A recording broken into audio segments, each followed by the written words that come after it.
Well, good evening from Monaco. We've just completed the International Dog Show, my first time here for the International Dog Show run by the Monaco Kennel Club. It's all very quiet. Earlier on, a lot of dogs, atmosphere, etc. But I'm delighted to say we're here with the president of the society, and this is Melanie-Antoinette De Massy. Is that correct? It's correct. Good evening. Thank you. I've been practicing as well. I see. Now, I noticed. Melanie, you have a superb legacy of this show. Before we talk about the history, just tell us about this particular show, because I know you had a great entry and it's been a terrific 2 days. So what are your impressions at this late hour? Oh, I'm extremely proud actually. We beat all our records again. We had 1,430 dogs.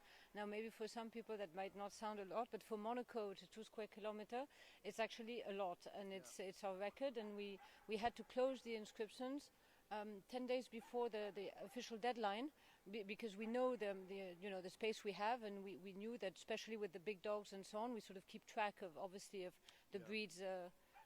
Signing up, and so we had to close before the deadline because we had too many dogs. For shows nowadays, to actually close beforehand is almost unheard of, because a lot of people are extending entries. So, as you say, it's 1,400, but that's terrific for this size of this venue as well.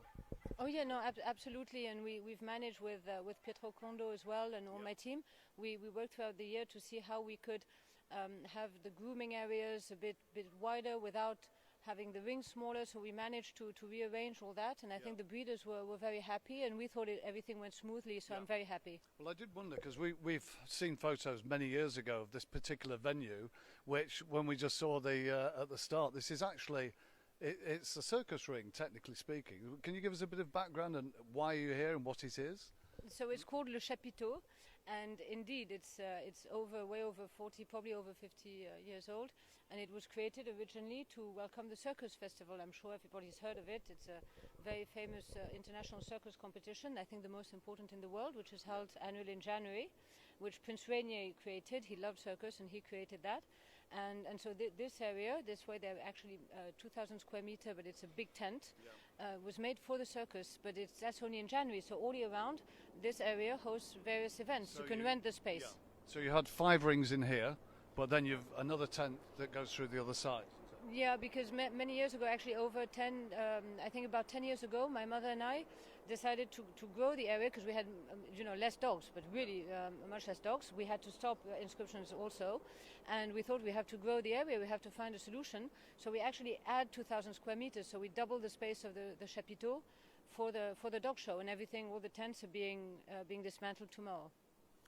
You were telling me, actually, because this also ties in with the country club and the tennis, isn't it? So you've got a lot of experienced people that know how to set up and break down shows. Is that correct? Yes, absolutely. Well, I'm blessed because I have a wonderful team, whether it's at the dog show, at the Monaco Kennel Club, or at the Monte Carlo Country Club and Rolex Monte Carlo Masters. A lot of them have been working there since way either before I was born or since I was a child. So we have a sort of very family relationship with my staff, and a lot of them at the country club come and help me. For all year round, they actually give us advice, but they help me during the weekend of the dog show, especially the technical team, and also for the dismantling tomorrow and the building all last week. There's no substitute for experience on things like that. Oh, absolutely. And at the Monte Carlo Country Club, we have to build everything from scratch every year to host the Rolex Monte Carlo Masters, where we just had over 154,000 people 4 weeks ago. And if you come now, I know you're going to go and visit the country club tomorrow. You'll see there's not one stand left. There's nothing, no traces from the tournament. So, our technical team are really experts in that. And I'm really blessed that they're happy to come and help me for the dog show. As we're so close, they were already helping my mom. And, So you mentioned Mom, who was Elizabeth, and then grandmother was Princess Antoinette, who was a vice president of the English Kennel Club. So you've got this great legacy, haven't you? Yes, I think she was vice president or honorary vice president. I believe so. But oh yeah, certainly. But I do think she was, and absolutely, it's my great grandmother who created this dog show. Actually, in 1927, she created the Monaco Kennel Club. Princess Charlotte. Right. So Princess Charlotte was the mother of Prince Rainier and Princess Antoinette, and so she created that when they were children. You must have seen the photo, the historical photo. I was going to mention that, because you've got a fabulous exhibition that runs down the side of the other rings in there, with some photos going back to the 20s and early days as well. Oh yeah, to the 20s, where you can see Prince Louis II, who was Prince Rainier's grandfather, so the father of Princess Charlotte. And so you can see Prince Louis II with his daughter Princess Charlotte and her husband Prince Pierre. You can see Prince Rainier and Princess Antoinette when they were kids and when they were teenager and young adults. And then later on with my mother, very young as well. I can see you as a baby age 2, which was your first time here at the show, is that right? Yeah, actually that photo I was 15 months, but there's some photos, they're not up there, but where I was 3 months. So I've been coming to the show since I was 3 months, and I'm the 4th generation mother to daughter to run the Kennel Club and run the show. Well, it's super that you've got that legacy, and of course the head of state, Prince Albert, he's been here tonight, and Princess Caroline, so they obviously have the same interests, or I'm guessing so. Oh, absolutely. Well, it runs in the family. We're dog lovers. We have the same ancestors, right? Yeah. And so Princess Charlotte was actually Prince Albert's Princess Caroline's grandmother, and so my mother's grandmother, right?